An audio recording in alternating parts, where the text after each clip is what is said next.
Alright, 326, ground relay. This task covers the removal of the disassembly, cleaning, inspection, repair, assembly, installation, test. Toolkit SC494097CLE12.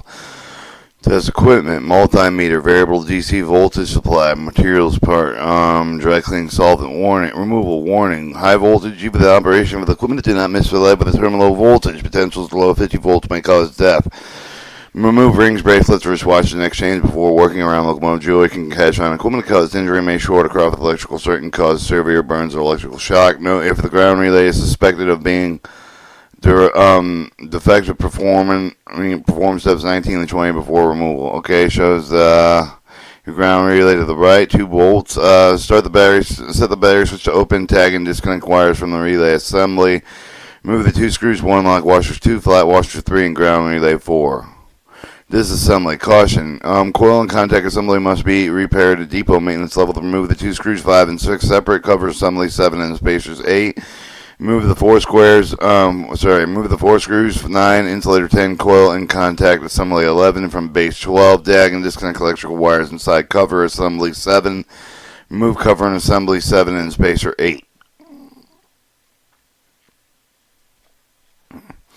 Cleaning inspection. Warning. Dry cleaning stuff with the PD-680, the toxic flammable wear protective goggle with the gloves used only well ventilated to avoid contact with skin and eyes, clothes if do not breathe vapor. Do not use the oil near open flame or excessive heat.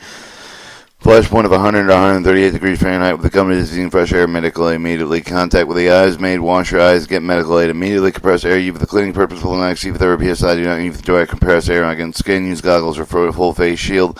Use dry cleaning soft with the clean metal parts dry with compressed air. Inspect molded parts for warpage, breaks, and cracks. Replay with the damaged parts. Inspect cover assembly 7 for loose corroded terminals. Replay with the damaged cover assembly.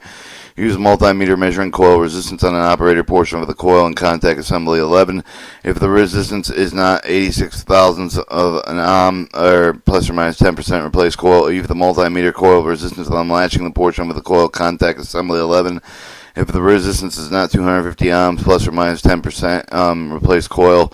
Assembly, install insulator coil and contact assembly 11 on base 12. Install on the screws 9. Contact wires inside terminals cover assembly 7. Install the cover assembly 7 on spacer 8. Install the assembled base 12 on the spacer 8. Install screws 6 and 5. Install ground relay 4. Install 2 flat washers 3. Lock washers 2. Screws 1. Connect wires to reassembly. Relay assembly and remove tags. Test. Connect a variable DC voltage supply and multimeter to operation portion of the coil and contact assembly 10. Check operating coil maximum pickup on current is 825,000 of an amp. Minimum pickup on current is 750,000 of an amp. And drop away current is 75,000 amp. Connect the variable DC voltage supply to unlatching the portion with the coil contact assembly 10. Use multimeter measure voltage. Check the pickup of the voltage 48 volt DC maximum dropout voltage 2 to 18 voltage DC.